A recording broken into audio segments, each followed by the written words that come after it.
Ya, Assalamualaikum warahmatullahi wabarakatuh. Ya, Waalaikumsalam warahmatullahi wabarakatuh. baik ya. Terima kasih. Selamat pagi Pak Farid Auladi dan selamat pagi Bapak Ibu, sahabat-sahabat, kakak-kakak semuanya.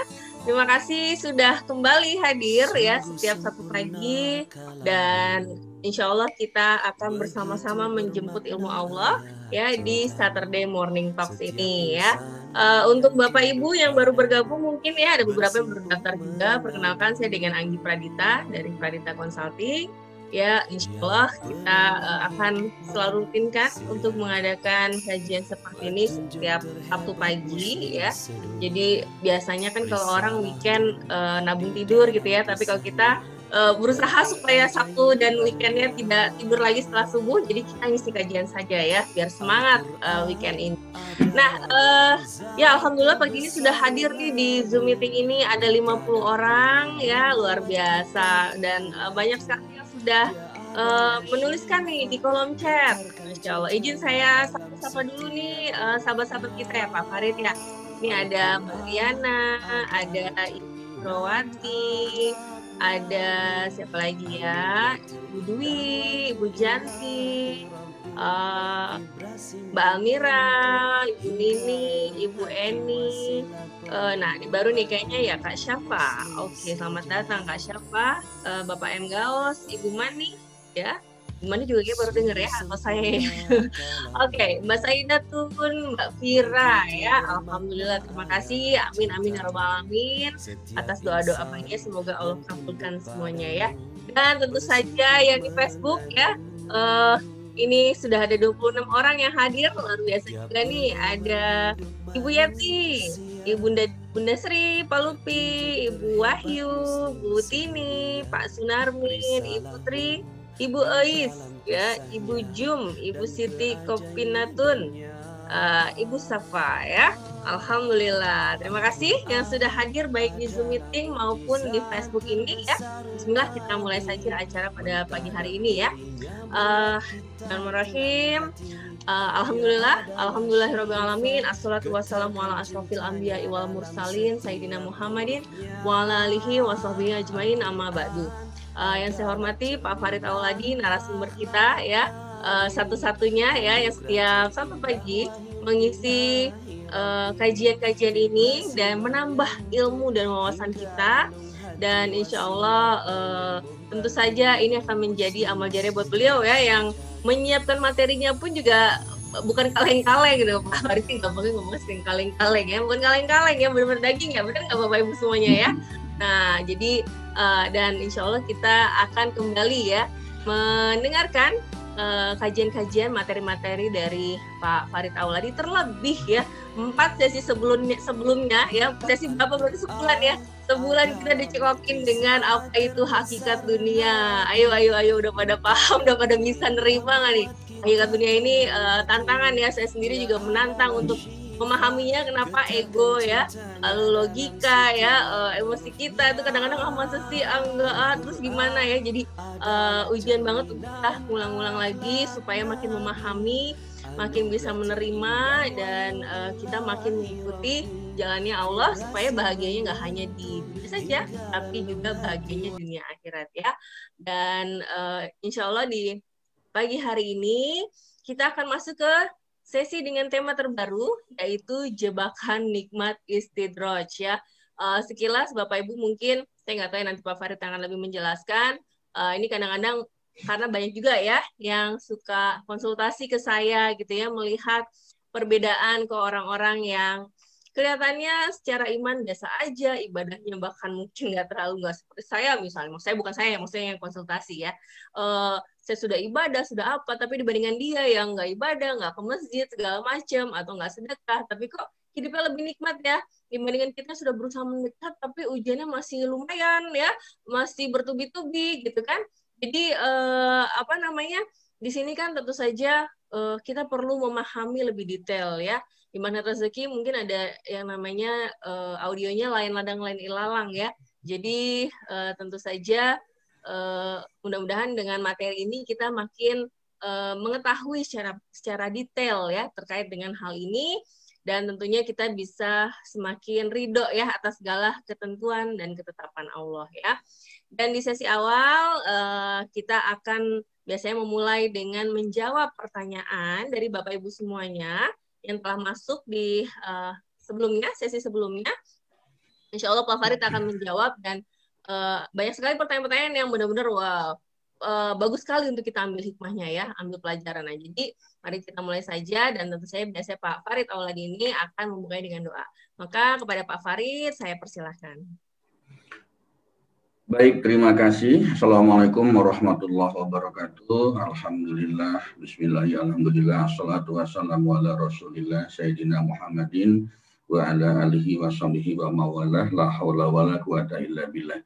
Asyhadu an la ilaha illallah wahdahu la syarika lah wa asyhadu anna Muhammadan abduhu wa rasuluhu la nabiyya ba'da. Allahumma shalli ala Muhammad wa ala ali Muhammad. Qala rabbi shrah li sadri wa yassir li amri wahlul 'uqdatam min lisani yafqahu qawli. Qala Allah ta'ala fil Qur'anil Karim, ya ayyuhalladzina amanu ittaqullaha haqqa tuqatih wa la tamutunna illa wa antum muslimun. Bapak, Ibu, hadirin, teman-teman, rekan-rekan rahimakumullah, marilah kita sama-sama bersyukur kepada Allah Subhanahu wa taala yang berkali-kali, setiap kali dalam acara ini kita selalu mengatakan tidak pernah berhenti untuk memberikan nikmat kepada kita. Tidak pernah berhenti untuk memberikan berbagai macam kenikmatan, kebahagiaan, ya, kelimpahan apapun itu bentuknya untuk kita. Shalawat serta salam senantiasa juga kita sanjungkan kepada junjungan kita Rasulullah Muhammad SAW yang telah memberikan jalan terbaik untuk kita, memberikan petunjuk yang sangat sempurna untuk kita. Shalawat ini juga senantiasa kita sanjungkan kepada keluarga beliau, kepada para sahabatnya, dan tentunya kita umatnya sampai akhir zaman, dan kita berharap di yaumil akhir kelak Rasulullah akan memberikan syafaatnya untuk kita. Bapak Ibu hadirin, teman-teman rahimakumullah, seperti biasa juga mari kita mulai acara ini dengan pembacaan doa. Kita berharap, bermohon kepada Allah, kita meminta kepada Allah supaya kehidupan kita semakin lama semakin baik, semakin lama semakin sempurna, dan semakin lama semakin dekat dengan Allah, dan tentunya kita berharap rahmat dan ridho Allah. Kita mulai dengan pembacaan Al-Fatihah. Al-Fatihah. A'udzubillahi minasyaitonirrajim. Bismillahirrahmanirrahim. Alhamdulillahirabbil alamin arrahmanirrahim maliki yaumiddin. Iyyaka na'budu wa iyyaka nasta'in. Ihdinas shiratal mustaqim shiratal ladzina an'amta 'alaihim ghairil maghdubi 'alaihim waladdallin. Amin. Ya Allah, ya Rabbana, kepada semua orang yang hadir dalam acara kita pagi hari ini beserta seluruh keluarga besarnya, limpahkanlah nikmat sehat kepada mereka, ya Allah. Luaskanlah rezeki mereka, ya Allah. Sempurnakanlah kebaikan mereka, ya Allah. Berkahi usia mereka, ya Allah, dan mudahkan segala urusan mereka. Bahagiakan dan muliakanlah hidupnya, ya Allah. Ya Allah, berikanlah manfaat atas apa yang Engkau ajarkan kepada kami. Ajarilah kami hal-hal yang bermanfaat bagi kami, dan tambahkanlah kami ilmu-Mu yang terbaik. Berikan kami kemudahan dalam belajar, berikan kami kemudahan di dalam menerima ilmu dan kebaikan-Mu, ya Allah, sehingga kami semakin dekat dengan rahmat dan ridho-Mu. Seperti biasa juga, mari kita sama-sama mendoakan. Barangkali ada keluarga kita, ada teman kita, ada saudara kita, ada famili kita, tetangga kita, siapapun itu yang pada saat ini sedang tidak sehat, yang pada saat ini sedang mengalami satu kenikmatan dari Allah, ya, diberikan satu ujian dari Allah. Ya Allah, ya Tuhanku, Engkaulah Tuhan manusia, hilangkanlah penyakit mereka, ya Allah.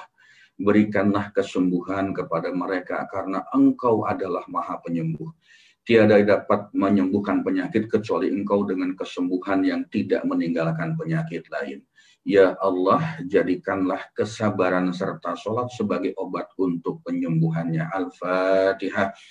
A'udzubillahi minasyaitonirrajim. Bismillahirrahmanirrahim. Alhamdulillahirabbil alamin arrahmanirrahim maliki yaumiddin.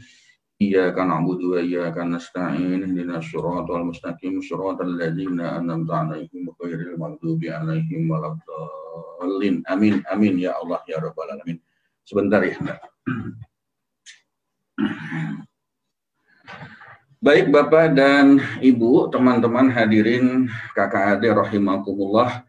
Seperti biasa mari kita membahas beberapa pertanyaan yang masuk ke kita ya, ke acara kita ini, dan tentunya selain materi yang akan kita sampaikan secara rutin di pertanyaan-pertanyaan atau testimoni ini juga pasti akan memberikan sangat banyak ya, manfaat yang sangat banyak, manfaat yang sangat besar dan sangat bernilai bagi kita.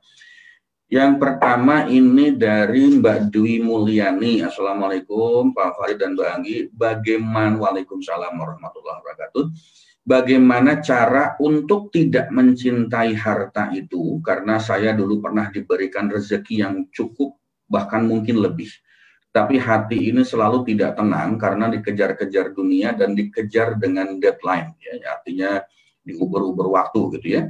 Akhirnya alhamdulillah sama Allah itu diambil semua harta saya, tapi saat ini malah sangat tenang dan adem perasaannya. Walaupun alhamdulillah cuma sebagai pegawai biasa dan saya sudah tinggalkan semua usaha-usaha saya. Bapak Ibu, teman-teman hadirin, rekan-rekan kakak adik rahimakumullah, di dalam Islam, di dalam agama kita sebetulnya tidak ada larangan untuk mencintai harta, tidak ada larangan untuk mencintai dunia, untuk mencintai materi, tetapi harus secukupnya. Tetapi ada batasannya, tetapi ada garis maksimal yang kita tidak boleh lebih dari itu. Kalau kita kemarin berbicara di 4 kali pertemuan tentang bagaimana kita memahami hakikat dunia, bagaimana sikap kita terhadap harta, terhadap dunia, di sana disampaikan bahwa kita sebagai orang Islam itu harus jadi orang kaya, gitu, harus punya materi, harus berlimpah materi. Kenapa? Karena ibadah kita pun juga itu akan bergantung kepada materi. Seberapa besar sedekah kita, seberapa bisa kita menjalankan ibadah haji, ibadah umroh misalnya. Kalau kita tidak punya harta, tidak punya materi, tentu tidak mungkin kita bisa melakukan ibadah tersebut. Bagaimana kita bisa memelihara anak yatim, padahal ini di dalam Islam itu sangat-sangat besar pahalanya. Bahkan Rasulullah mengatakan bahwa orang yang memelihara anak yatim, yang take care tuh anak yatim, ya, itu di surga akan seperti jari-jari tangan ini. Ini adalah Rasulullah, ini adalah kita. Kita yang sangat mencintai anak yatim, kita orang-orang yang peduli dengan anak yatim, kita adalah orang-orang yang merawat anak yatim. Sampai Rasulullah mengatakan seperti itu. Nah, bagaimana kita bisa memelihara anak yatim? Bagaimana kita bisa care terhadap anak yatim kalau kita tidak punya materi? Tetapi balik lagi kita mesti secukupnya ya. Silakan dilihat lagi pertemuan kita yang minggu lalu, bagaimana cara kita mengelola harta, mengelola materi.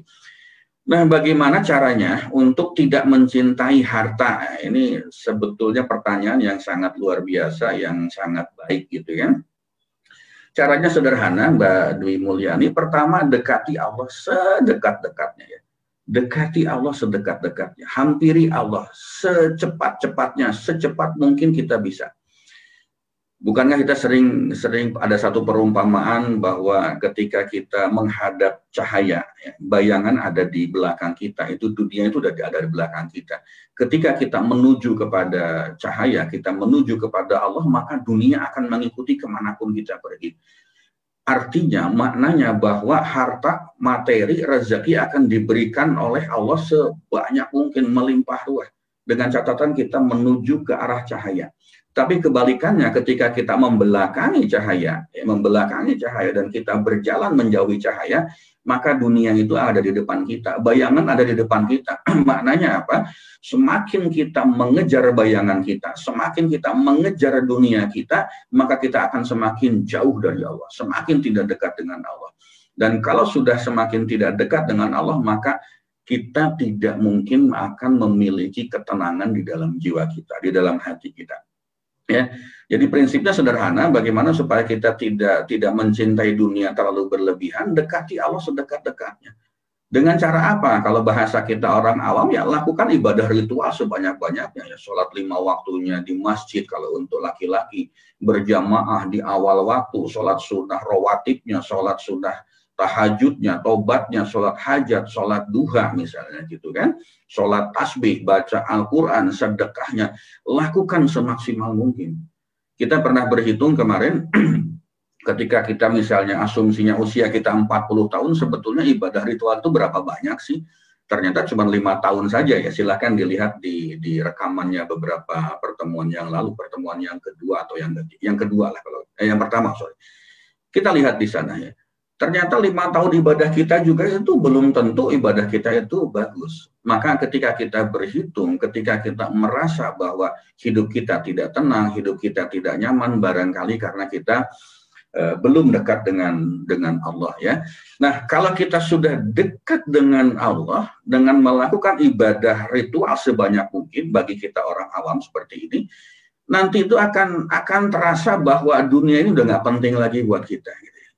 Dunia itu udah nggak penting lagi. Jadi punya duit 5 miliar di dompet kita atau di rekening kita itu santai-santai aja gitu. Punya duit 500 juta juga itu santai-santai aja. Dan ketika kita punya uang 50.000 sekalipun di dompet kita, itu bawaannya akan santai saja. Kenapa?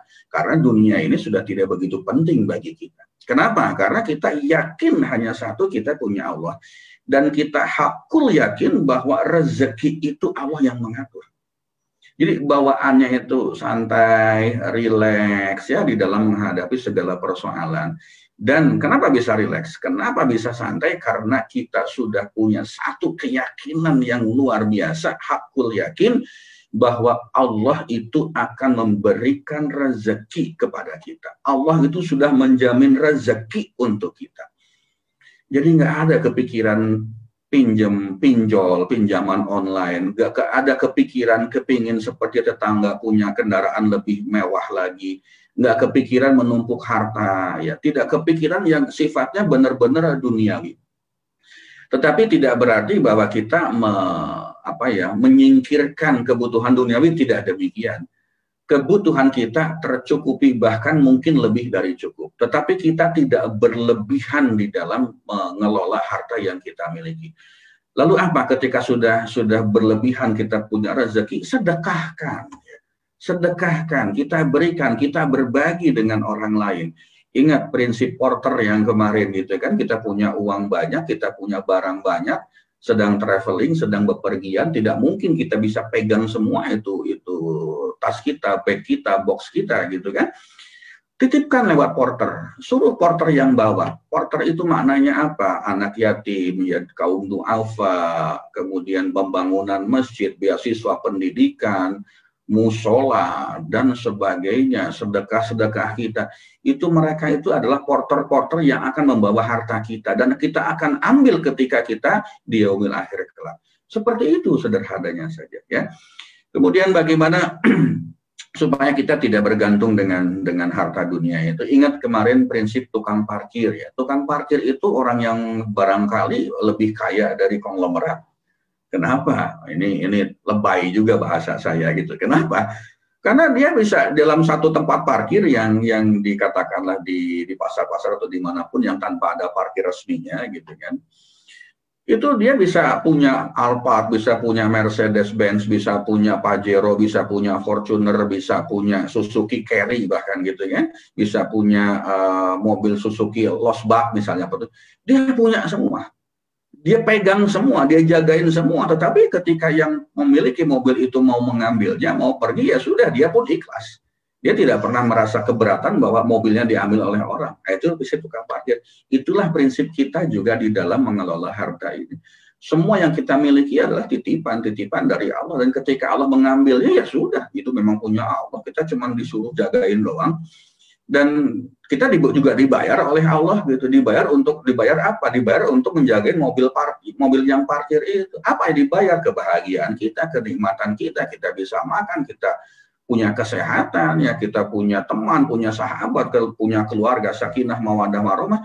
Itulah bayaran parkir kita di dunia ini. Allah membayarnya seperti itu. Tapi jangan dikira ya, dan jangan berpikir bahwa rumah kita, kendaraan kita, anak kita, istri kita, suami kita, pasangan kita itu barang milik kita. Bukan. Itu titipan saja. Allah memarkirkan di tempat kita. Setelah itu dia akan diambil oleh Allah lagi. Kemudian yang berikutnya, ingat prinsip buang air ya. Ketika kita kehilangan barang itu berarti Allah sedang membersihkan harta kita. Allah sedang mengambil harta kita. Harta-harta yang tidak bersih itu akan diambil oleh Allah. Makanya ketika kita kehilangan barang, ya sudah, alhamdulillah, sama seperti kita buang air gitu kan. Ketika kita pup, ketika kita kencing gitu kan, kita keluarkan, kita flush out, kita siram, ya sudah, nggak usah dipikirin lagi. Itulah cara-cara bagaimana supaya kita tidak memiliki ketergantungan kepada harta dunia. Gitu ya. Ini adalah pertanyaan yang terbaik, Mbak Anggi, Mbak Dwi Mulyani. Silahkan nanti diberikan souvenir jika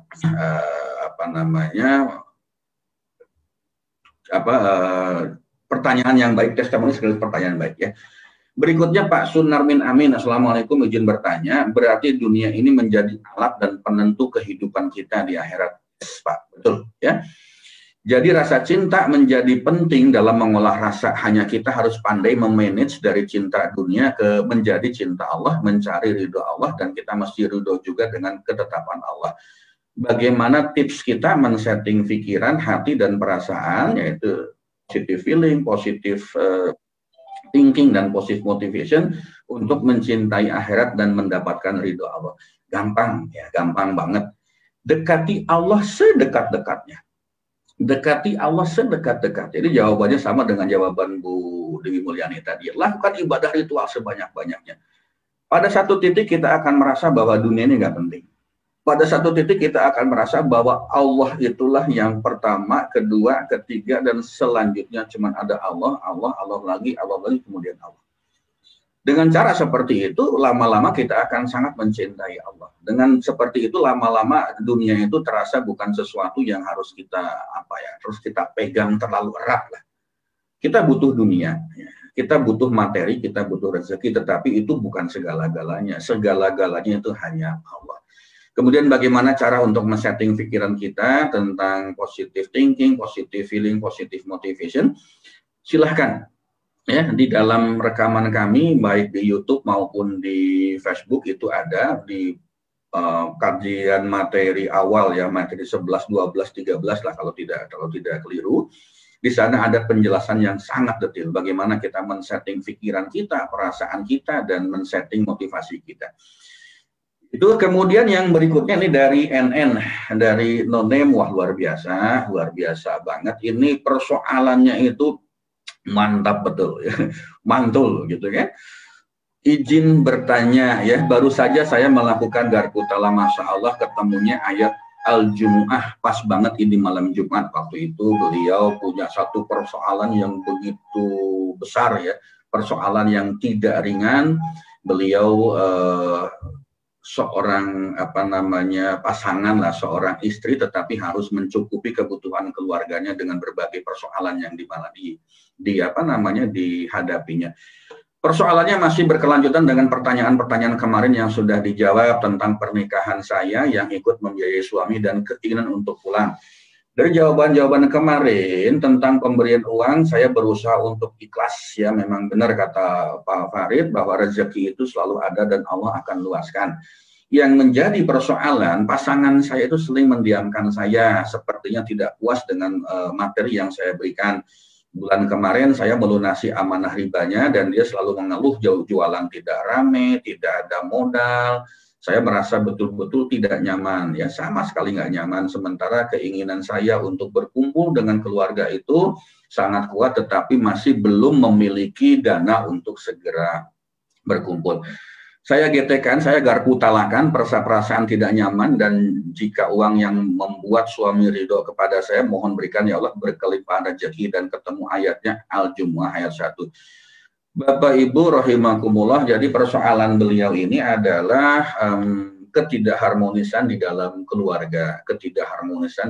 keluarga, macam-macam lah persoalan hidup itu memang akan datang macam-macam.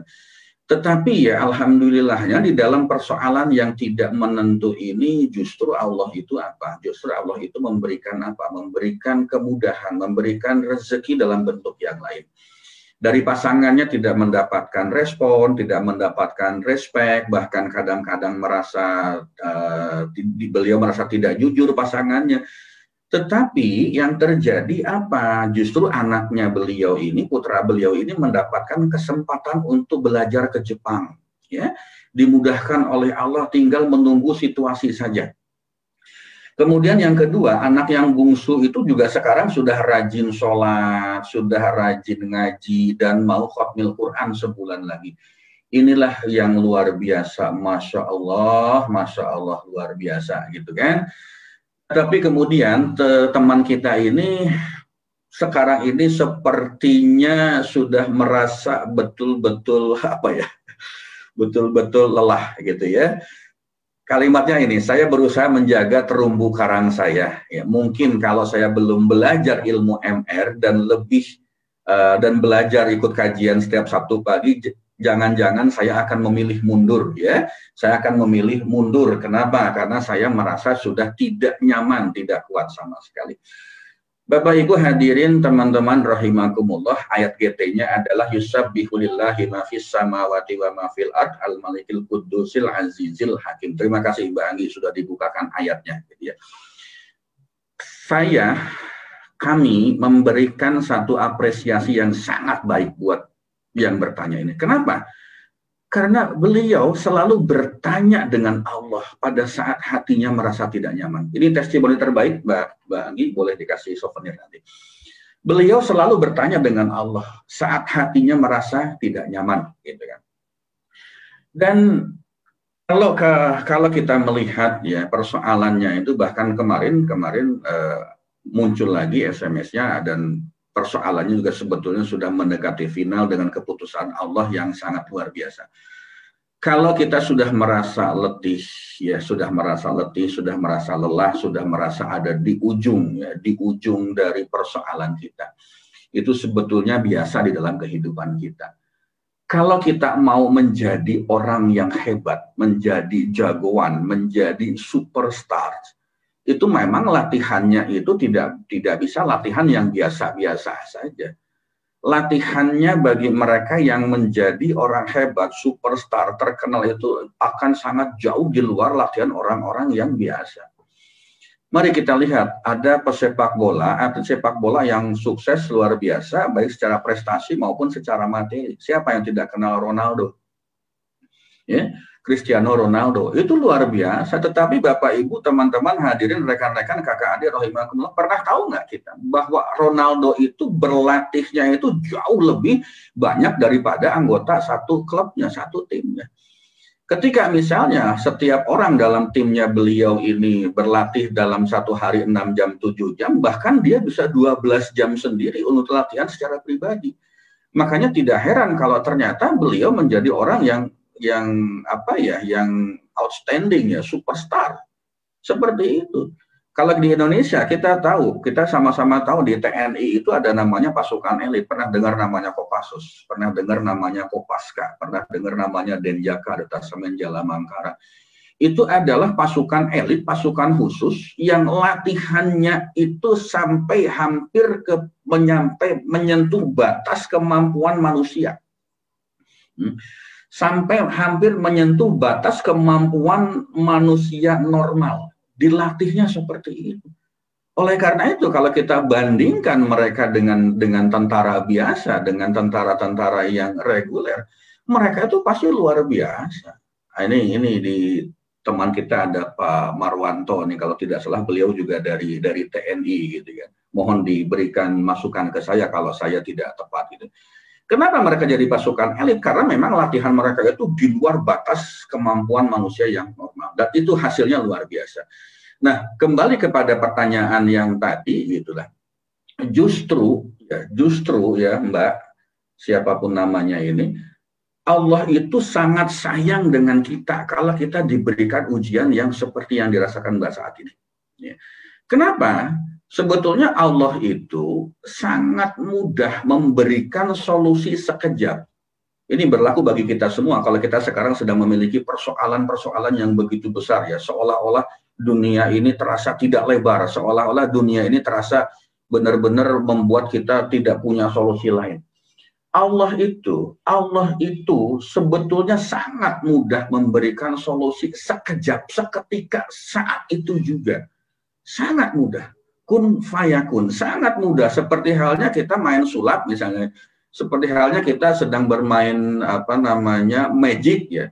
Tiba-tiba keluar kelinci, ya, dari topi kita. Tiba-tiba kain tuh berubah jadi tongkat, bisa, sangat bisa seperti itu. Tetapi kenapa Allah tidak memberikan solusi seperti itu kepada kita? Karena Allah ingin kita mendapatkan pahala yang berlimpah. Pahala apa? Pahala sabar, ya, pahala sedekah, pahala-pahala lainnya yang dalam proses perjuangan untuk menjadi lebih baik. Bukankah di situ kita sedang diuji oleh Allah, akan muncul istighfar, astagfirullahaladzim, dapat pahala. Semakin kita diuji oleh Allah, semakin kita mendekat kepada Allah, maka di situ ada pahala. Semakin kita bersabar, maka di situ akan muncul pahala. Kemudian kita mencoba menyelesaikan persoalan kita dengan memberikan sedekah pada orang lain, maka muncul pahala di situ. Jadi justru Allah sedang menginginkan kita untuk apa? Memetik pahala, mengambil pahala sebanyak mungkin dalam proses perjuangan kita untuk menjadi lebih baik. Dan bukankah Allah, ya, memberikan sesuatu yang real? Apa itu? Anak siap ke Jepang, anak bungsu makin soleh, materi makin bertambah, bisa bantu bayarin amanah dari pasangan kita, bisa sedekah, badan kita masih sehat. Bukankah itu sebetulnya rezeki-rezeki yang diberikan oleh Allah sebagai pahala dari kesabaran yang kita miliki? Menghadapi suami yang seperti itu sih sebetulnya sederhana saja, walaupun ini teori, kenyataannya Pak, Bapak mah bisa aja ngomong seperti itu, tapi memang iya, ketika kita mendapatkan ridho dari Allah, maka semua persoalan menjadi mudah. Minta ridho saja kepada suami itu, ya, nggak usah minta yang lain. Kalau suami sudah ridho, maka insya Allah ridho Allah yang akan kita dapatkan. Ya. Jadi ada juga teman saya kemarin juga bertanya dengan saya, dia juga punya persoalan yang lebih kurang mirip-mirip seperti ini, menghadapi suami yang tidak baik, tidak satu visi, satu misi dengan beliau gitu dia. Kemudian beliau berdiskusi dengan rekannya, dengan anak-anaknya. Anaknya itu menjawab dengan sangat bijaksana, ya. Mama, yang penting sebetulnya dapat ridho dari suami saja, ridho dari papa saja, ridho dari ayah saja. Udah nggak usah mikirin yang lain, Masya Allah, luar biasa. Lalu saya pun juga jadi teringat gitu kan, dengan ada yang kenal dengan Siti Asyiyah binti Muzahim, istrinya Fir'aun. Istrinya Fir'aun dijamin surga, coba. Kita tahu suaminya kayak apa. Tetapi kenapa Asyiyah binti Muzahim ini dijamin surga oleh Allah? Karena memang dia hanya ingin mendapatkan ridho dari suami. Nah, kembali kepada ayat garputalanya tadi, Al-Jumu'ah ayat 1, yusabbihu lillahi ma fis samawati wa ma fil ardi al-malikil qudusil azizil hakim, gitu ya. Apa yang ada di langit dan apa yang ada di bumi senantiasa bertasbih kepada Allah Maharaja yang Maha Suci, yang Maha Perkasa, yang Maha Bijaksana, gitu ya. Oke, jadi dari ayat GT ini hanya Allah hanya meminta kepada kita untuk bertasbih, senantiasa bertasbih kepada Allah. Allah hanya meminta untuk kita dekati Allah sampai kita merasa bahwa hidup ini sudah sangat mudah. Sebelum muncul perasaan itu, teruskan, ya.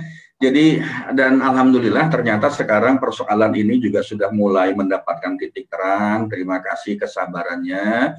Dari ayat GT ini memang betul-betul Allah hanya menginginkan, ya, bertasbihlah, yusabbihu lillahi ma fis samawati wa ma fil ard. Ya, bertasbihlah kepada Allah yang menguasai langit dan bumi. Ya, Allah Maha Raja, Allah Maha Suci, Allah Maha Perkasa lagi Maha Bijaksana. Insya Allah. insya Allah apa yang dilakukan oleh yang bertanya ini, insya Allah akan segera mendapatkan jawaban dari Allah Subhanahu wa Ta'ala. Baik, sementara ini dulu sudah bablas juga lewat ya. Ini karena persoalannya ini sangat menarik, persoalannya sangat bagus, dan ini juga persoalan yang banyak terjadi di lingkungan kita. Oleh karena itu, kembali lagi persoalan-persoalan seperti ini, pertanyaan ini mari kita bahas secara detail juga, karena ini adalah ilmu yang akan akan membuat kita hidup menjadi lebih baik lagi. Insya Allah seperti itu. Ya, silakan Mbak Anggi, saya minta waktu 30 detik untuk break sebentar. Baik, ya terima kasih Pak Farid atas pemaparan dari pertanyaan-pertanyaan ya dari sahabat-sahabat kita. Luar biasa ya, jadi Bapak Ibu, persoalan itu pasti dihadapi oleh semua orang ya. Kita sebagai makhluk Allah dan kita sebagai umat muslim yang dicintai Allah tentunya tidak akan pernah lepas dari ujian. Semakin kita sedang naik nih level imannya ya, sedang dinaikkan derajatnya oleh Allah, itu ujiannya memang akan semakin bertubi-tubi juga ya. Jadi untuk ibu-ibu, bunda-bunda, bapak-bapak yang bertanya gitu ya, jadi tenang saja, kita semua berkumpul di sini untuk semakin bisa tenang dan bijak menghadapi setiap persoalan yang ada. Dan alhamdulillahnya dari pertanyaan yang sudah masuk tadi, insya Allah membawa kita untuk turut ya belajar, mengambil hikmahnya, dan siap untuk menghadapi segala persoalan yang masuk ke dalam hidup kita ya. Jadi apapun itu, seperti kata Pak Farid, ini semua titipan ya, hadapi saja dengan tenang ya. Apapun itu ya, harta, tahta, anak, semuanya perhiasan dunia ya. Pada saat Allah ambil misalnya kan, itu ya udah Allah sedang ambil balik kok miliknya ya. Dan kalau memang ada waktunya Allah ridho gitu kan, itu akan digantikan yang lebih baik atau akan dikembalikan kembali ya. Jadi mudah-mudahan semua yang di sini semakin dimudahkan untuk kita semua bisa mengolah hati ini ya, emosi ini dan iman ini, dan siap menyikapi segala dinamika kehidupan yang hadir di dalam perjalanan spiritual kita ya. Dan selamat kepada Ibu Dwi Mulyani dan Ibu NN ya, yang berhak mendapatkan hadiah di sesi Morning Talks ke-37 ini. Ya, nanti silahkan WA saya untuk hadiahnya dan akan kami kirimkan dalam waktu dekat. Dan kemudian juga seperti biasa, barulah kita akan masuk ke dalam materi pada kajian sesi hari ini ya, yaitu jebakan nikmat istidraj ya. Ini mudah-mudahan semakin membuat kita paham ya. Maka saya persilakan langsung Pak Farid untuk menyajikannya. Terima kasih. Terima kasih Mbak Anggi, saya siapkan dulu ya mengenai untuk materinya sebentar. Oke.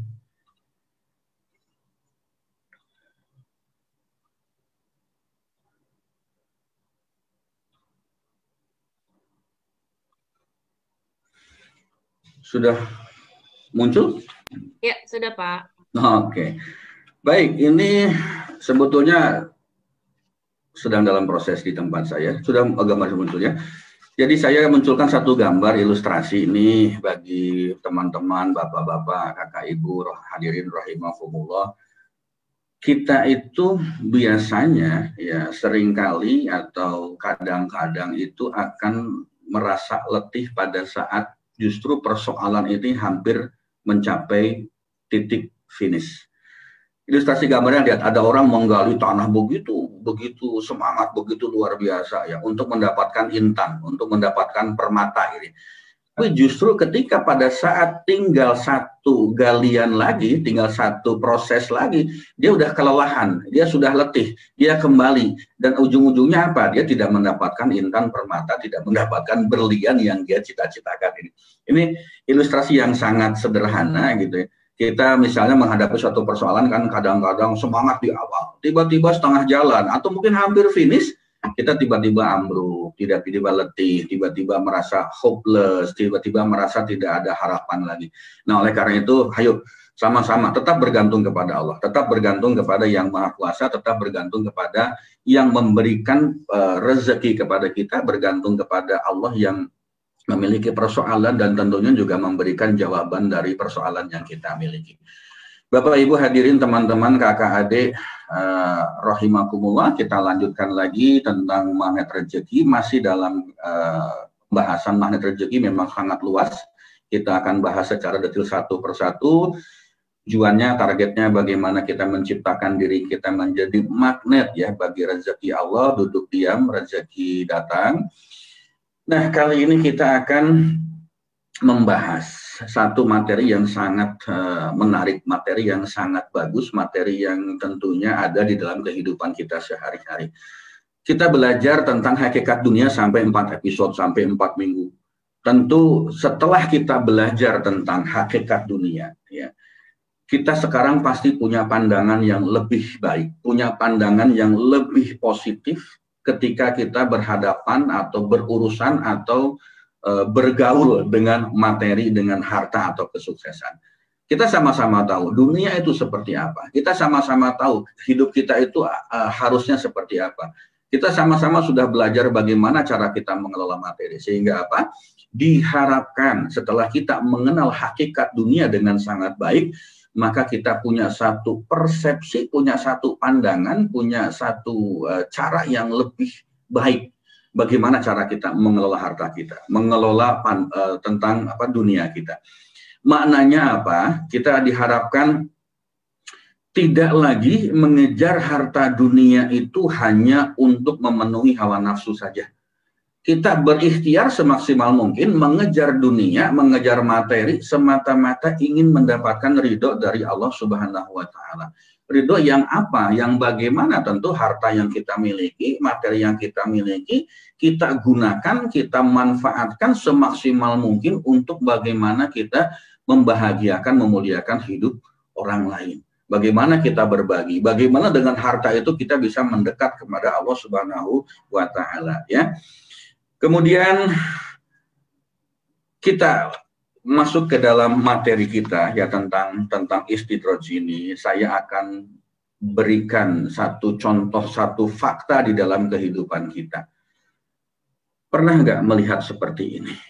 Ada orang rajin sholat, sholatnya rajin, ibadahnya rajin, rajin sholat, uang tak dapat. Orang itu selalu menjauhi maksiat, tetapi badannya tidak sehat. Ya, tidak sehat itu dengan kata lain sakit. Orang itu rajin mengaji, tapi gaji tak pernah tinggi. Orang itu selalu berzakat, ya, makan enak pun tak sempat. Tiap hari sedekah, tetapi selalu kena sumpah serapah. Rapat tutup aurat, usaha tak kunjung meningkat. Berbakti ayah ibu, kerjaan ketipu melulu. Ada nggak yang seperti ini? Ada nggak di kehidupan kita yang seperti ini? Atau jangan-jangan kita yang merasa seperti ini? Gitu loh. Jangan-jangan kita yang merasa seperti ini, rajin sholat, uang tak dapat, jauhi maksiat, badan tak sehat, rajin mengaji, gaji tak pernah tinggi, selalu berzakat, makan tak sempat, makan enak pun tak sempat, tiap hari sedekah, selalu kena sumpah, rapat tutup aurat, usaha tak kunjung meningkat, berbakti pada ayah, ibu, ya kerjaan ketipu melulu. Tetapi di sisi yang lain, di sisi yang sebaliknya, kita melihat seperti ini. Tak sholat, uangnya pun berlipat-lipat. Tetap maksiat, rumahnya di setiap tempat. Tak mengaji, gaji naiknya selalu tinggi. Gitu. Tak bayar zakat, setiap tahun naik pangkat. Kemudian tidak sedekah, tapi hartanya melimpah. Tidak tutup aurat, bisnis pun meningkat. Durhaka kepada ayah ibu, tapi temannya beribu-ribu. Ini kayaknya ternyata Pak Farid punya bakat pantun ya. Bakat berpantun. Ya. Bapak Ibu hadirin teman-teman kakak adik rahimakumullah, inilah kehidupan yang sesungguhnya di dalam dunia kita ya. Di satu sisi ada orang yang baik banget tapi secara materi tidak berkelimpahan. Ada orang yang tidak pernah ibadah, tidak kenal dengan Allah, tidak dekat dengan Allah, tetapi Masya Allah luar biasa materinya berlimpah ruah. Materinya itu boleh dikatakan tidak pernah habis, luar biasa banyak sekali. Itulah faktanya. Dan itulah jebakan-jebakan yang kadang membuat kita tergoda untuk memilih yang mana. Saya akan berikan pertanyaan kepada Bapak dan Ibu, mau pilih yang mana? Mau pilih yang mana? Tadi rajin sholat tapi gaji nggak pernah meningkat gitu kan. Tidak pernah berbuat maksiat tapi ya apa namanya, makan enak pun tak sempat. Mau pilih yang mana? Silahkan. Ya, silahkan. Mau pilih yang mana? Mau pilih yang, Pak, ini kok pilihannya nggak enak gitu ya? Silahkan. Ada yang mau jawab dulu, mau pilih yang mana? Silakan pilih yang rajin sholat, ya, tapi nggak punya duit. Gimana coba? Gitu. Nah, Bapak Ibu hadirin, teman-teman, kakak adik rahimakumullah, ya, saya pengen rajin sholat tapi banyak harta. Itu sih pilih. Itu bukan pilihan namanya.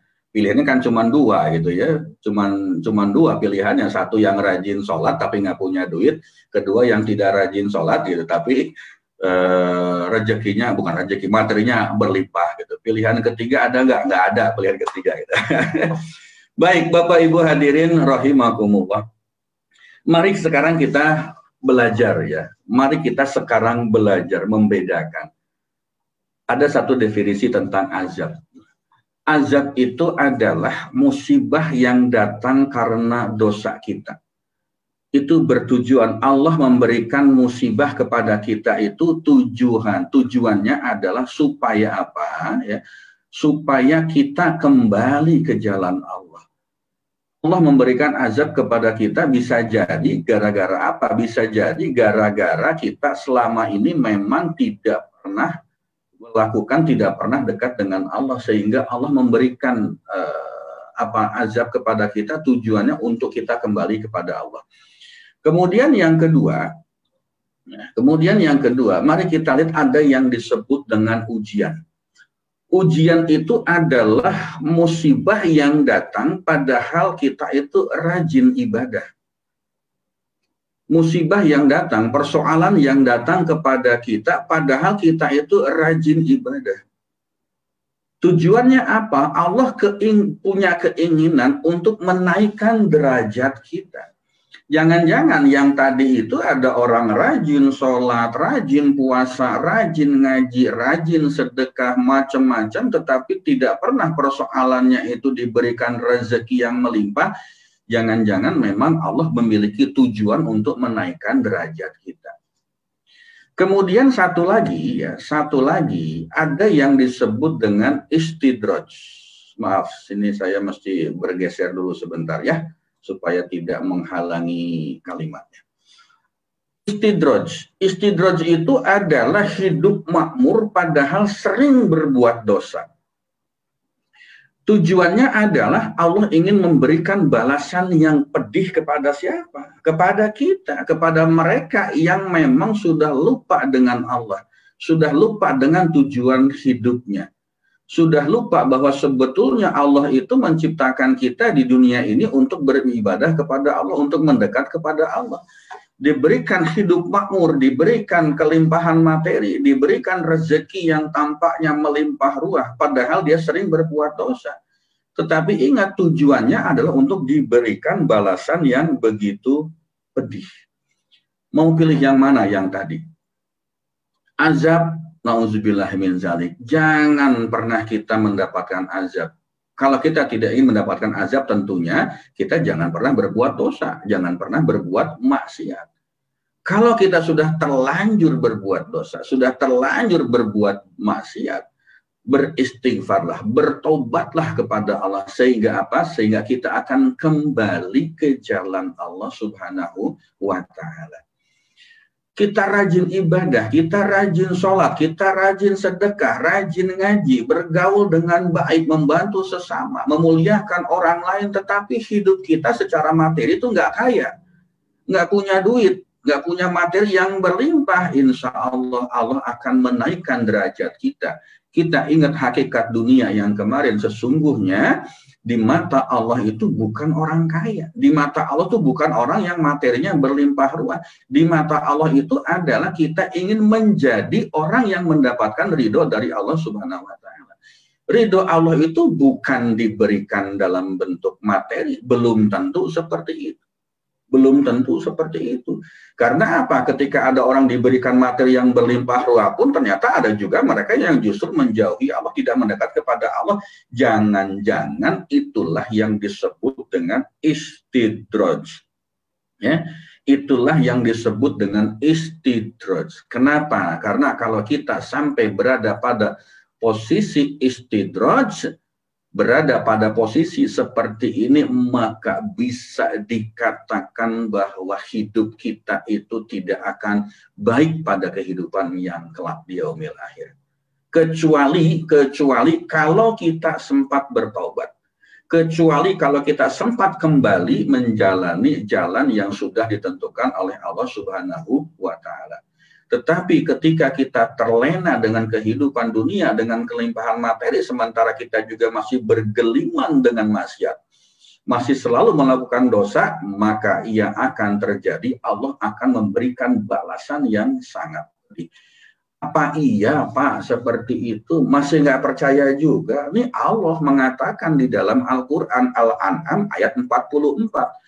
Falamma nasu ma dzukiru bihi fatahna alaihim abwaaba kulli syai'in hatta idza farihu bima utu akhadnahum baghtatan fa idza hum mublisun.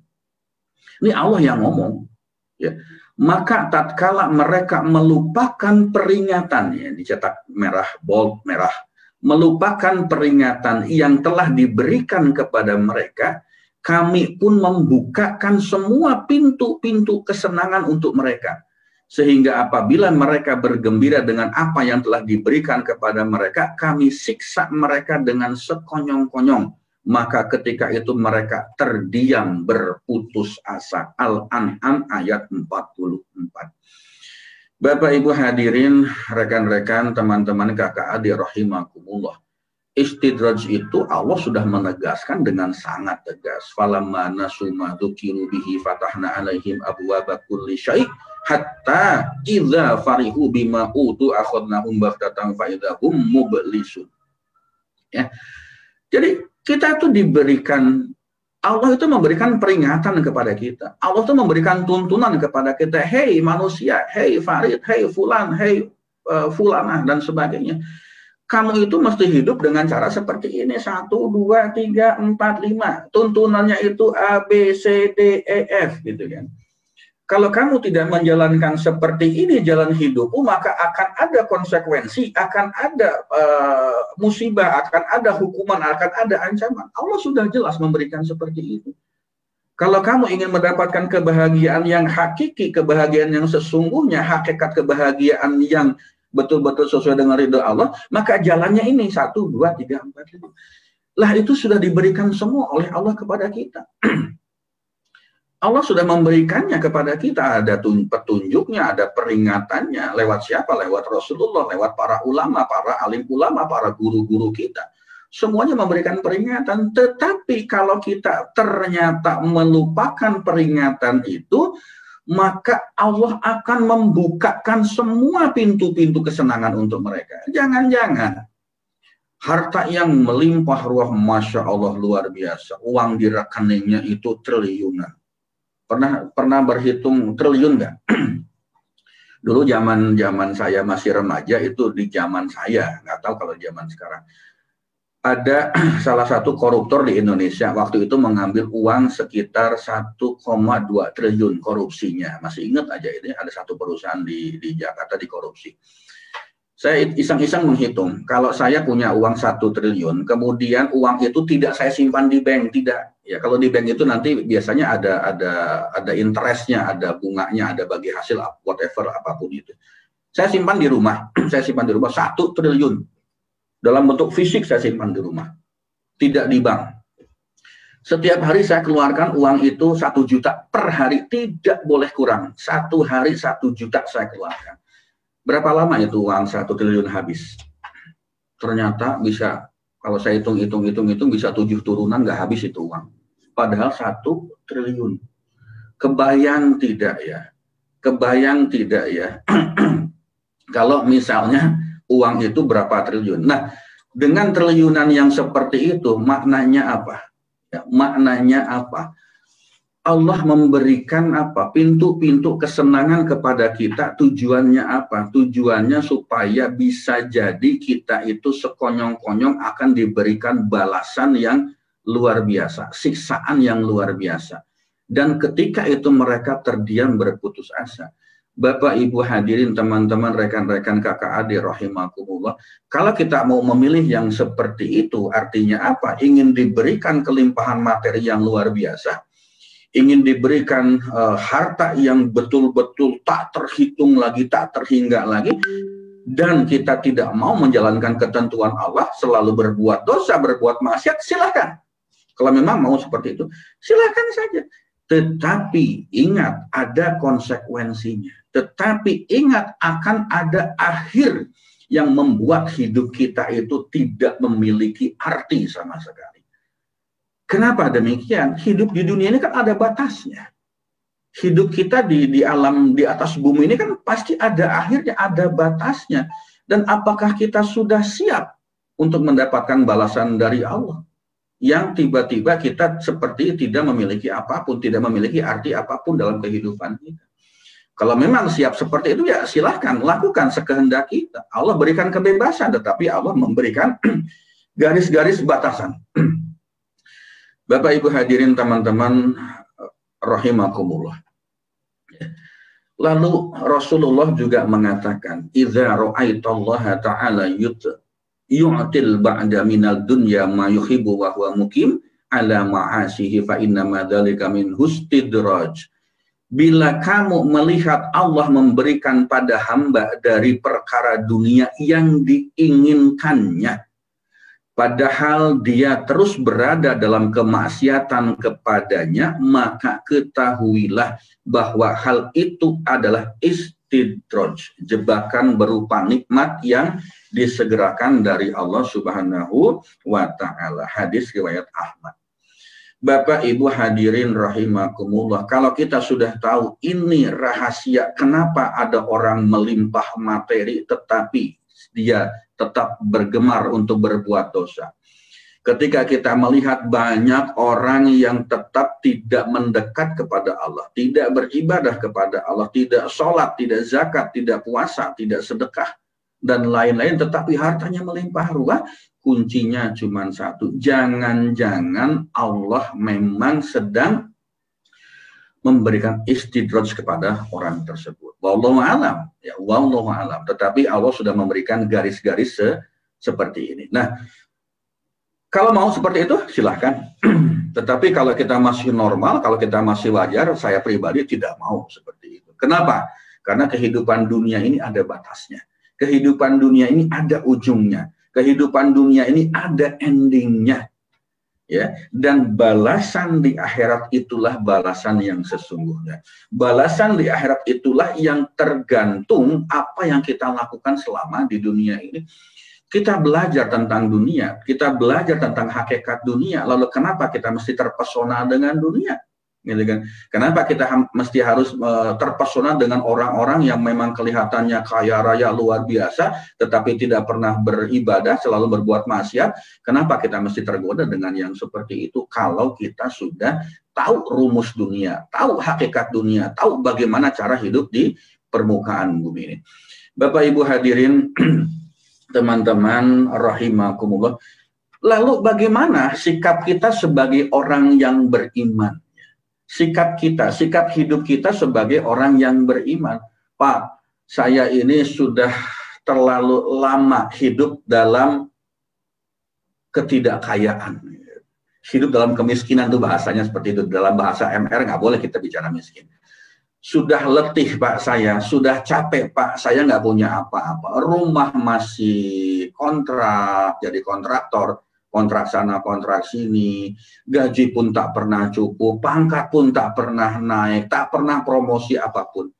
Ya, itu adalah sesuatu yang mendorong kita untuk bisa jadi gelap mata. Itu bisikan-bisikan setan di dalam jiwa kita yang memungkinkan saja membuat kita itu jadi keluar dari jalan yang ditunjukkan oleh Allah Subhanahu wa ta'ala. Jangan-jangan dengan bisikan itu maka kita akan memilih menjadi orang-orang yang digolongkan sebagai orang yang istidraj. Jangan-jangan seperti itu. Nah, untuk menghindari yang terjadi demikian, lalu apa yang mesti kita lakukan? Sikap kita sebagai orang beriman itu adalah yakin saja rezeki kita itu tidak mungkin diambil oleh orang lain. Kalau sudah menjadi rezeki kita itu tidak mungkin ya, tidak mungkin impossible jatah kita diambil oleh orang lain. Yakin aja seperti itu. Demikian juga sebaliknya, kalau itu belum menjadi rezeki kita, kalaupun sudah di depan hidung kita, di depan mata kita, itu tidak akan pernah jadi milik kita kalau belum rezekinya. Banyak sekali kejadian yang seperti itu. Saya pun pernah mengalami kejadian yang seperti itu. Saya mau mendapat proyek gitu, uangnya itu melimpah, luar biasa nilai proyeknya. Tinggal tanda tangan persetujuan, tinggal tanda tangan agreement-nya saja, tiba-tiba berubah. Tiba-tiba orang lain yang menang dari proyek itu. Nah, inilah cara Allah memberikan rezeki kepada kita. Kalaulah rezeki itu sudah menjadi hak kita, menjadi milik kita, maka impossible, tidak mungkin akan diambil oleh orang lain. Enggak mungkin. Allah sudah mengatur rezeki makhluknya itu luar biasa. Masing-masing orang itu sudah punya jatah rezeki masing-masing. Silahkan buka kembali rekaman 8 penjuru arah mata angin rezeki. Kita belajar rezeki dari 8 arah mata angin. Maknanya dunia itu penuh dengan rezeki yang akan diberikan kepada kita. Ya. Ini Ibu Erawati mengatakan kalau sudah nyampe ke tangan kita itu rezeki. Betul. Gitu. Jadi kalau belum sampai kita bukan rezeki kita. Allah sudah mengatur, Allah menjamin. Bahkan makhluk yang melata sekalipun itu rezekinya sudah dijamin oleh Allah Subhanahu wa Ta'ala. Apalagi kita. Orang yang memiliki akal, orang yang memiliki pikiran, orang yang memiliki cita-cita, punya passion. Kita juga punya hati, punya Allah, bisa beribadah, bisa mendekat kepada Allah, punya cara untuk bagaimana mendekat kepada Allah. Pasti rezekinya itu akan datang. Pasti rezekinya itu akan menjadi milik kita. Jadi tidak perlu kita merasa takut, tidak perlu kita merasa ragu-ragu, yakin saja rezeki Allah yang akan menjamin kepada diri kita ya. Yang kedua, yakin bahwa amal ibadah kita itu tidak mungkin bisa digantikan oleh orang lain. Nah ini maknanya apa? Dengan cara seperti ini, hayo selalu kita meningkatkan ibadah kita kepada Allah Subhanahu wa Ta'ala. Yang pertama tadi, yakin rezeki kita itu tidak mungkin diambil oleh orang lain. Allah berarti sudah mengatur rezeki kita. Pasti ada dalam kondisi terpojok sekalipun, dalam kondisi kepepet sekalipun. Pernah nggak ngalamin Bapak Ibu? Di dompet kita, di rekening kita itu tidak ada 1 rupiah pun. Ternyata sampai sekarang kita masih bisa hidup. Ternyata sampai sekarang kita masih sehat, ternyata sampai sekarang kita masih bisa makan, itu tandanya bahwa Allah memberikan rezeki kepada kita. Yang kedua, yakinlah amal ibadah kita itu tidak akan bisa mungkin digantikan oleh orang lain. Jadi maknanya apa? Hayo ya, selalu meningkatkan ibadah. Coba kita lihat, apakah ada ibadah di dalam Islam itu yang bisa digantikan oleh orang lain? Ya. Sholat, zakat, puasa, naik haji, ibadah-ibadah yang lain, sholat sunnah dan lain, apakah bisa digantikan orang lain? Tak ada satupun yang bisa digantikan oleh orang lain. Maknanya apa? Hayo mendekatlah kepada Allah, hayo beribadah kepada Allah dengan kemampuan kita masing-masing. Seandainya ada amal ibadah kita, ada ibadah ritual kita yang bisa dilakukan oleh orang lain, digantikan oleh orang lain, maka yang masuk surga itu orang kaya semua.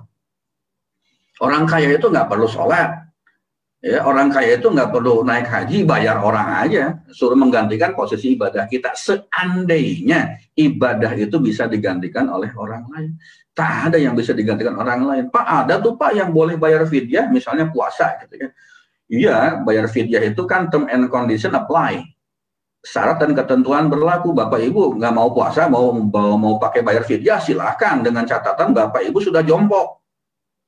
Sudah tidak memiliki kesehatan lagi, sudah tidak sehat lagi, dan kalau puasa itu ternyata puasanya bisa menambah tidak sehatnya, menambah penyakitnya, gitu kan, dan tidak mungkin juga dikodok di waktu yang lain. Kenapa? Karena memang sudah tidak punya kesehatan yang baik lagi. Kalau mau begitu silahkan saja, nanti nggak usah puasa. Ramadan kan tanggal 13 April insya Allah kita mulai. Pak, saya nggak mau puasa, kan ada fidyah. Oh silahkan, bayar fidyah silahkan. Dengan catatan tadi, punya penyakit yang berkepanjangan dan tidak mungkin sembuh. Sehingga apa? Tidak mungkin mengkodok puasanya. Silahkan bayar fidyah seperti itu. Atau sudah tua renta, sudah jompo, tidak punya kemampuan fisik untuk menjalankan ibadah puasa. Silahkan kalau mau seperti itu. Bapak Ibu hadirin, teman-teman, rekan-rekan kakak adik rahimakumullah.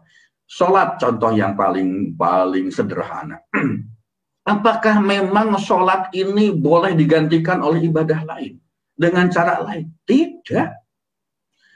Ketika kita normal, ketika kita sehat, saya laki-laki itu harus datang ke masjid berjamaah. Bahkan ada sekelompok orang yang mengatakan itu hukumnya wajib. Sangat baik, silahkan saja. Tidak bisa sholat dengan cara berdiri, silahkan sholat dengan cara duduk. Sekarang ini di beberapa masjid itu selalu disediakan kursi-kursi untuk mereka yang tidak mampu lagi sholat secara berdiri.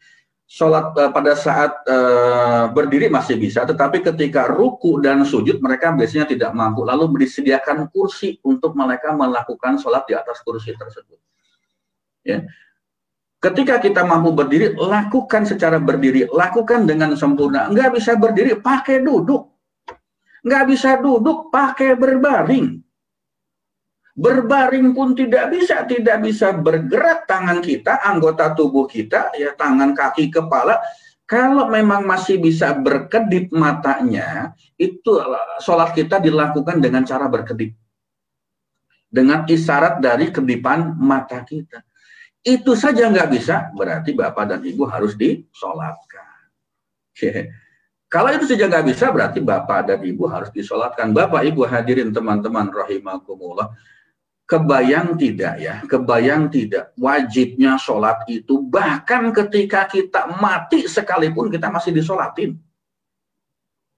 Betapa itu tidak bisa digantikan oleh orang lain. Kalau Bapak Ibu mau digantikan sholatnya oleh orang lain, silahkan berbaring di dalam keranda disolatin oleh orang lain. Silahkan kalau mau seperti itu.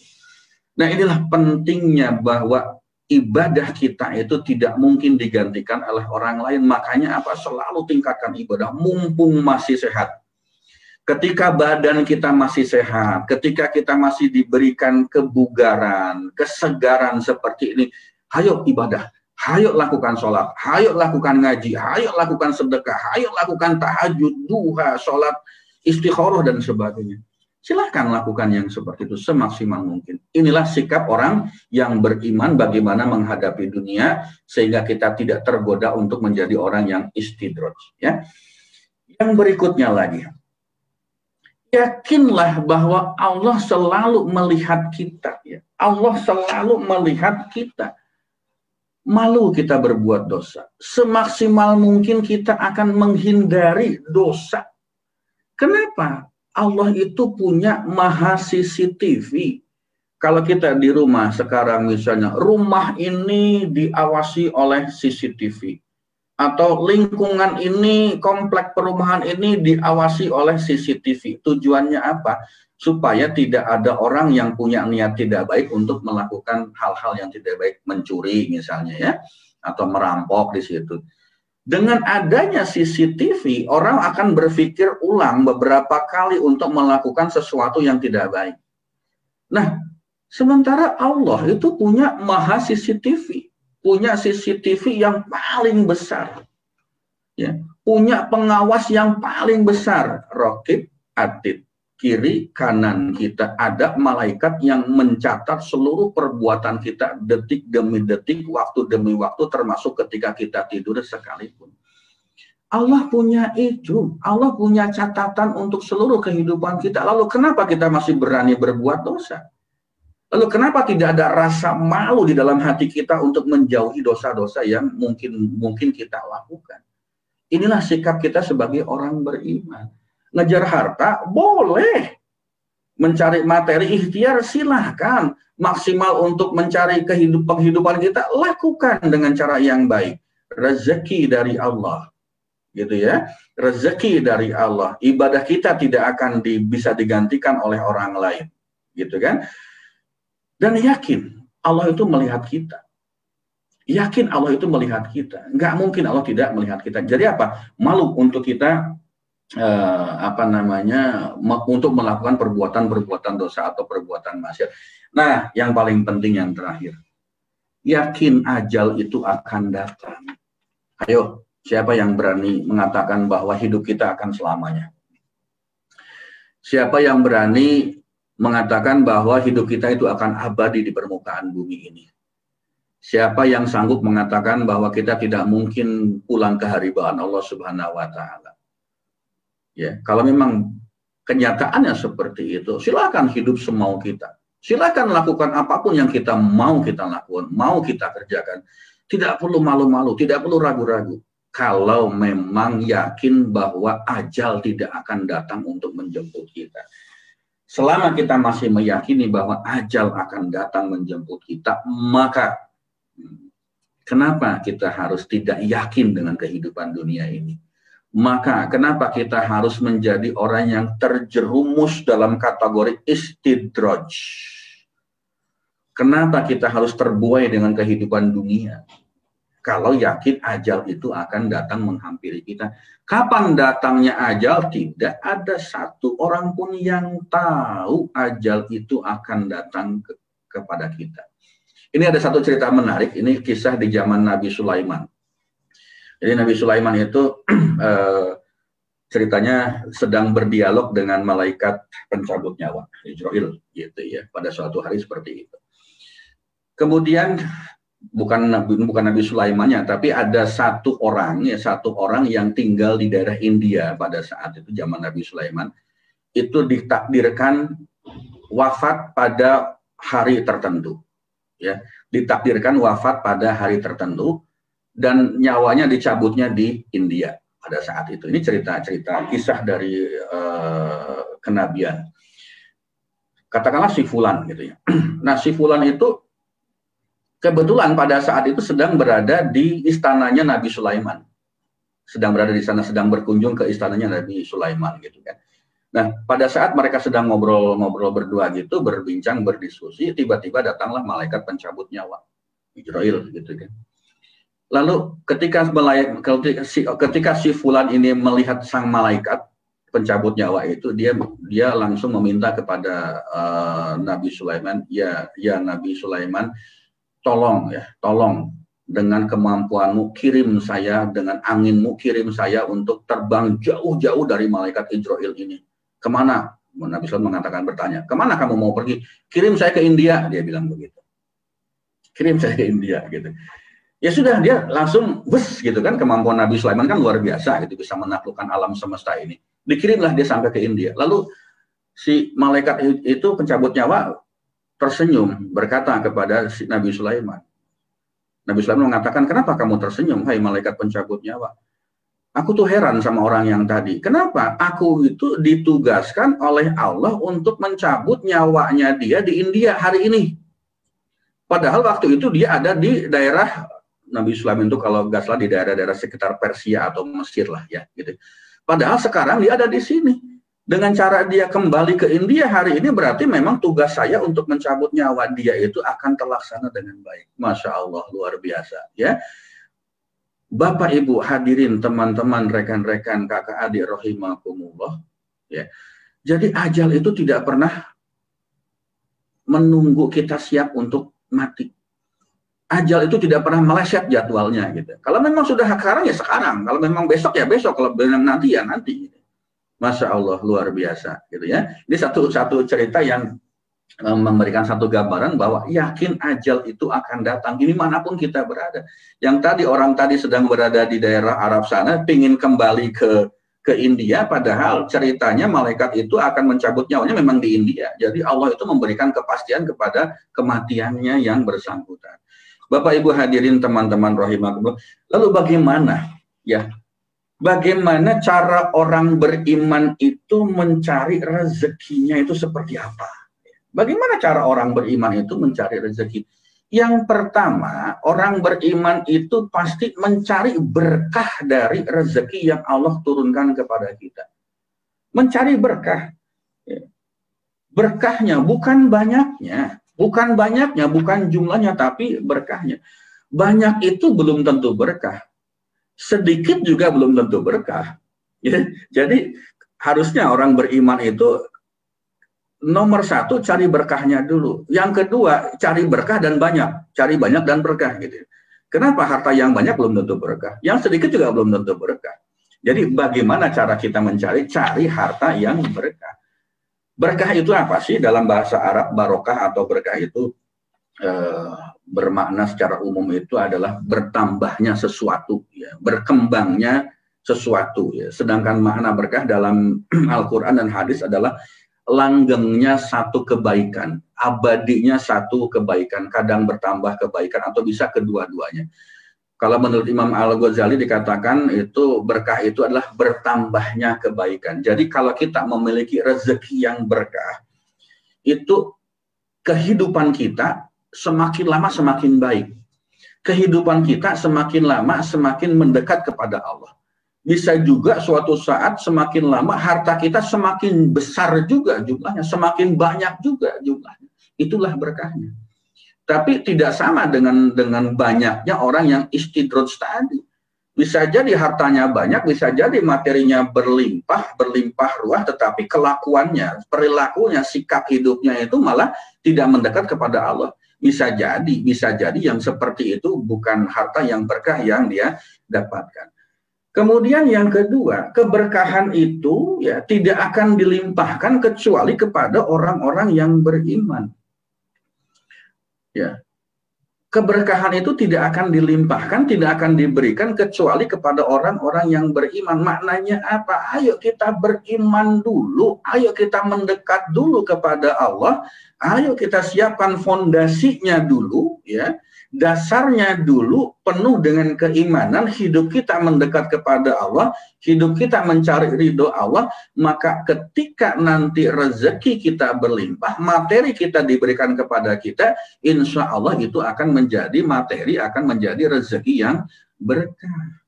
Sudahlah melimpah juga berkah, bukankah itu yang ingin kita dapatkan dalam kehidupan kita ini? Nah, bagaimana supaya kita bisa mendapatkan keberkahan dari rezeki kita? Ya, syaratnya cuma satu, beriman dulu. Karena orang beriman itulah yang akan mendapatkan keberkahan dari Allah Subhanahu wa Ta'ala. Ya, karena materi yang berlimpah di tangan orang beriman itu pasti akan memberikan manfaat bagi orang lain. Tetapi materi yang melimpah, rezeki yang melimpah, harta yang melimpah di tangan orang yang tidak beriman, maka itu belum tentu akan menjadi keberkahan bagi orang lain di sekelilingnya. Nah, bagaimana cara orang beriman mencari rezeki? Hindari asik mengejar materi, tiba-tiba ajal menjemput. Hindari kita sedang khusyuk banget mengejar dunia, mengejar harta, tiba-tiba ajal menjemput. Kalau yang kita kejar itu adalah materi yang akan memberikan keberkahan bagi kita, ya alhamdulillah.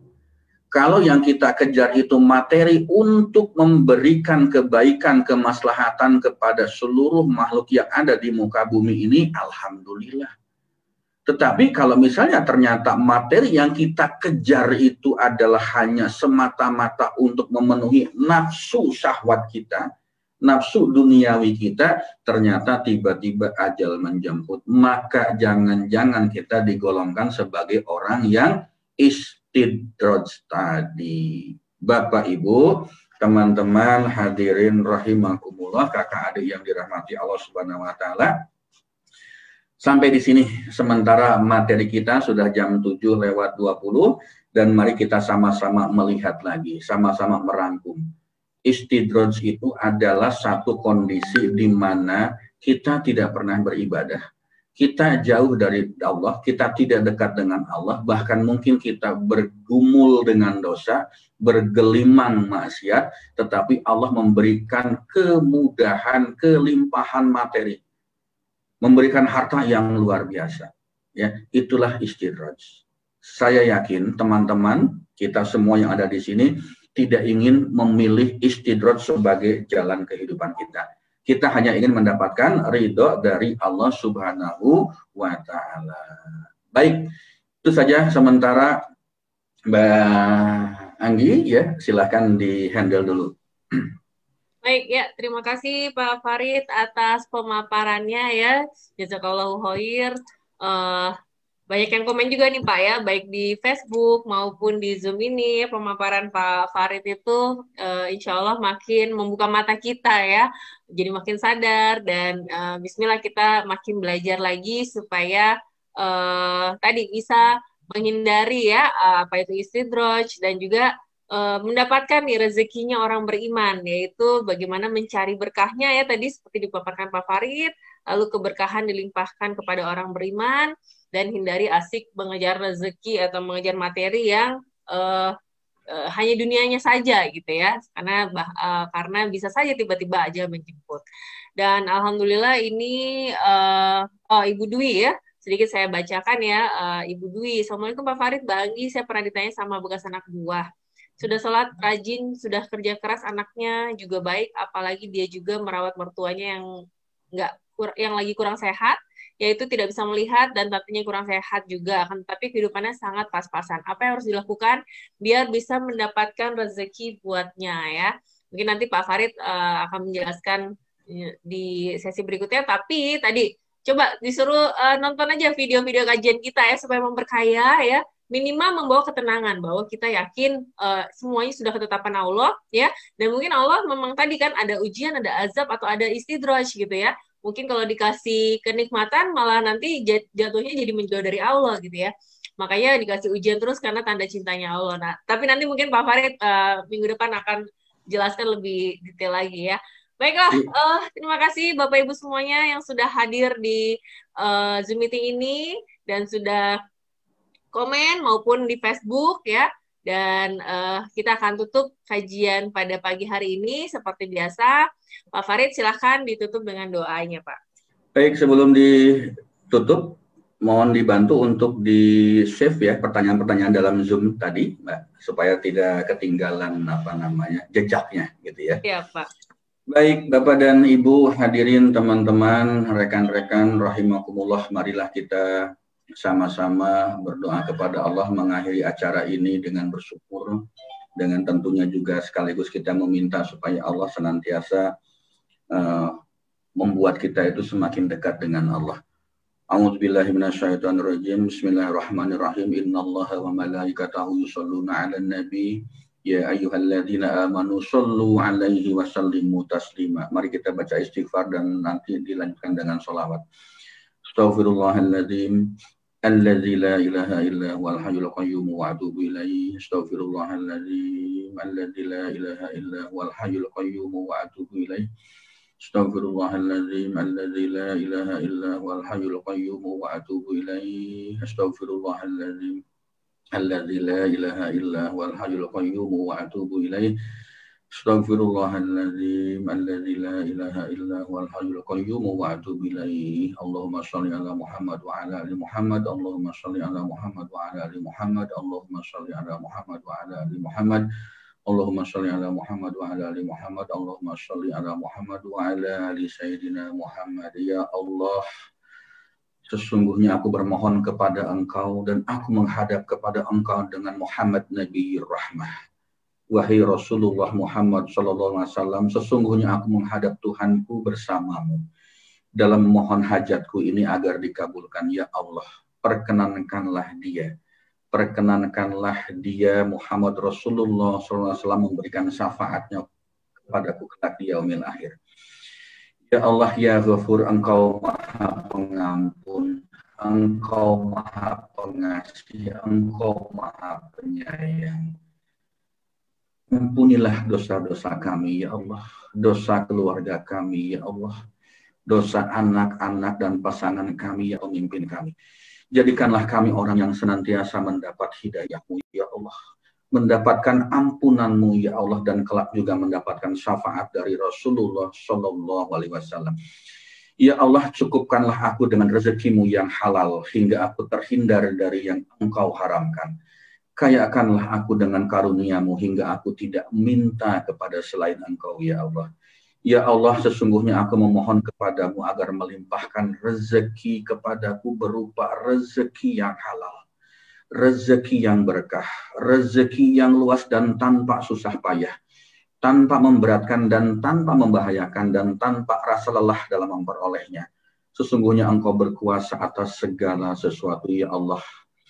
Ya Allah, tambahkanlah rezeki kepada kami, jangan Engkau kurangi. Muliakanlah kami dan janganlah Engkau hinakan kami. Berilah kami dan jangan Engkau halangi kami. Pilihlah kami dan jangan Engkau tinggalkan kami. Dan janganlah Engkau cegah kami dari sesuatu yang Engkau ridhoi. Rabbana atina fid dunya hasanah wa fil akhirati hasanah wa qina adzabannar. Wa sallallahu ala sayyidina Muhammadin wa ala alihi wa sahbihi ajmain. Subhana rabbika rabbil izzati amma yasifun wa salamun alal mursalin walhamdulillahi rabbil alamin. Al-Fatihah. A'udzu billahi minasyaitonir rajim. Bismillahirrahmanirrahim. Alhamdulillahi rabbil alamin arrahmanir rahim maliki yaumiddin. Iyyaka na'budu wa iyyaka nasta'in. Ihdinas shiratal mustaqim shiratal ladzina an'amta 'alaihim ghairil maghdubi 'alaihim waladdallin. Terima kasih Bapak Ibu dan mohon maaf atas segala kekurangan yang terjadi. Jangan ada yang tersinggung, jangan marah, tersindir dan sebagainya, karena memang qulil haqqa walau kana muron, katakanlah kebenaran itu walaupun pahit adanya. Billahi taufik wal hidayah. Wassalamualaikum warahmatullahi wabarakatuh. Waalaikumsalam warahmatullahi wabarakatuh. Terima kasih Pak Farid Auladi atas tausiahnya, atas sharingnya, atas ilmunya di pagi hari ini ya, di Sabtu awal weekend ini. Mudah-mudahan ya kita doakan bersama ya Bapak-Ibu semuanya, mudah-mudahan Pak Farid sekeluarga senantiasa diberikan kesehatan, keberkahan, kemuliaan, dan kebahagiaan dunia akhirat ya. Dan ya sebelum kita mengakhiri seperti biasa silakan di-on kan kamera videonya ya, kita lihat di mana yang sudah siap standby ya.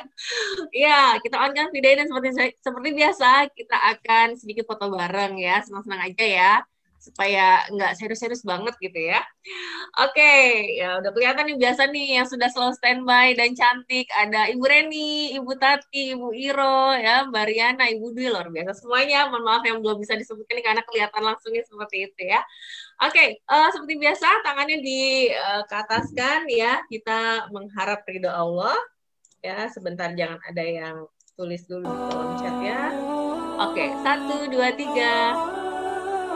Oke, tunggu dulu sebentar lagi. Layar berikutnya 1, 2, 3. Oke. Kemudian ya, 1 sama terhubung ya. Kalau di magnet rezeki dan kita akan selesai 1 kepada Allah. 1, 2, 3. Oke. Kemudian sebentar. 1, 2, 3. Tahan dulu. Oke, baik, terima kasih Bapak Ibu semuanya sudah hadir ya. Ini Masya Allah hadirnya senusantara ya. Yang dari tadi ada juga ada Pak, udah nggak ada ya. Ada Pak Agus Idris ya, CTNA dari Makassar. Pak Farid tadi juga turut bergabung bersama kita di Zoom meeting ini. Tadi ada sekitar 100 orang ya. Dan di Facebook ada sekitar 73-an orang gitu ya. Jadi alhamdulillah mudah-mudahan semakin banyak orang yang mengambil manfaatnya. Dan hadir juga tadi ada Kak Fatin dari Syah Alam, ada Pak Pira ya, rekannya Pak Farid dari Malaysia, Ibu Komsatun ya dari Singapura ya. Jadi insya Allah mudah-mudahan banyak yang bisa mendapatkan ilmu ini dengan lebih mudah karena kita secara virtual bisa menjangkau ke banyak wilayah segala macam ya. Dan juga terima kasih yang sudah turut berbagi, share video ini, kajian ini. Tadi sudah ada beberapa yang nge-tag nih teman-temannya di video di Facebook ya. Jadi mudah-mudahan Bapak Ibu semuanya jika merasakan manfaatnya silahkan untuk di-sharekan ke kerabatnya, keluarganya, sahabat-sahabatnya semuanya. Mudah-mudahan menjadi wasilah kebaikan kita bersama. Dan seperti biasa yang baru bergabung dan mau tahu kajian sebelum-sebelumnya bisa lihat saja ya di video YouTube ya, Pradita Channel, atau di Facebooknya juga ada ya. Mudah-mudahan semakin bisa memahami nih alurnya, jadi bisa lebih mengikuti lagi ke depannya ya.